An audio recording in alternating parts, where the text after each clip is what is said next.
Hi అండి అందరికీ. ఇవాళ చేయబోయే రెసిపీ గుత్తి వంకాయ కర్రీ. గుత్తి వంకాయ పచ్చిరొయ్యలు వేసి ఇలా వండండి. చాలా అంటే చాలా టేస్టీగా ఉంటుంది. ఒకసారి ఇలా ట్రై చేయండి. ముందుగా వంకాయలు తీసుకోండి. వంకాయలు చిన్నవి అయితే బాగుంటాయి. ఇలా నాట్లు పెట్టుకోండి. నాట్లు పెట్టుకుని పక్కన పెట్టుకోండి.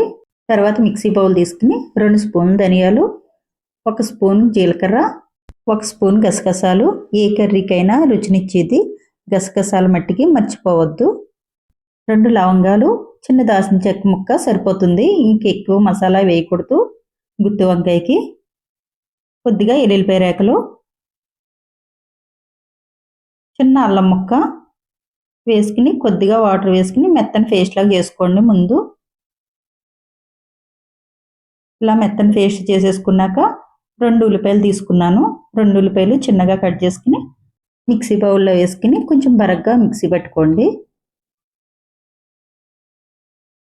ఈ విధంగా మిక్సీ పెట్టుకోవాలి. వేరే గిన్నెలోకి తీసుకుని కొద్దిగా పసుపు, తగినంత సాల్టు, తగినంత కారం వేసుకుని మొత్తం బాగా కలుపుకోండి. మసాలా మొత్తం ఇలా కలిసేటట్టు కలిపేసుకున్నాక నాట్లు పెట్టిన వంకాయలు తీసుకోండి.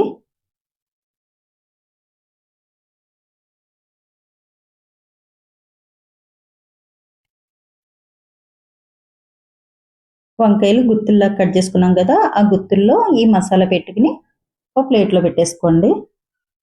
మసాలా అంతా పెట్టేసుకున్నాం కదా, ఇప్పుడు స్టవ్ ఆన్ చేసి స్టవ్ మీద ఒక కడాయి పెట్టుకుని తగినంత ఆయిల్ వేసుకోండి. ఆయిల్ వీటెక్కాక పచ్చిమిరపకాయ ముక్కలు వేసుకుని కాసేపు ఫ్రై చేసుకోండి. ఫ్రై అయిపోయాక రొయ్యలు వేసుకోండి. రొయ్యలు వేసుకుని కాసేపు ఫ్రై చేసుకోండి. గుత్తి వంకాయ వండేటప్పుడు ఇలా రొయ్యలు ముందుగా ఫ్రై చేసుకుని కర్రీ వండితే చాలా టేస్ట్గా ఉంటుంది. మనకి రొయ్యలు అయితే ఫ్రై అయిపోయినాయి కదా, మసాలా పెట్టుకున్న వంకాయలు అందులో వేసేసుకోండి. వంకాయలన్నీ వేసేసుకున్నాక మసాలా ఉంటుంది కదా, మనం మిగిలిన మసాలాలో వేసేసుకోండి. వంకాయలు కాసేపు ఫ్రై అయ్యాక అప్పుడు గరిటెతోటి ప్రతి వంకాయ ఇలా గరిటెతోటి తిరిగేసుకోండి.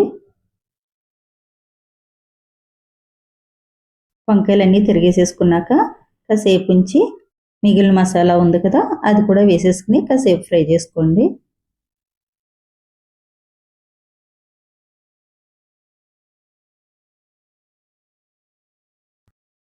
మసాలా కూడా కాసేపు ఫ్రై చేసుకున్నాం కదా, తగినంత వాటర్ వేసుకోండి.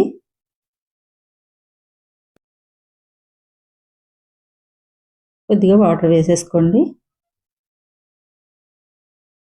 వాటర్ వేసేసుకున్నాం కదా, కొత్తిమీర ముక్కలు కూడా వేసుకోండి.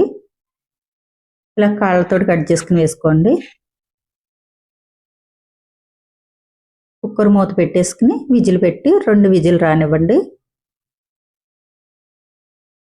2 విజిల్ రానిస్తే కర్రీ రెడీ అయిపోయినట్టే. గుత్తి వంకాయ కర్రీ ఇలా వండండి. చాలా రుచిగా ఉంటుంది. చూస్తేనే తెలుస్తుంది కదా, గుమగుమలాడే గుత్తి వంకాయ కర్రీ. మీరు కూడా ఒకసారి ఇలా ట్రై చేయండి.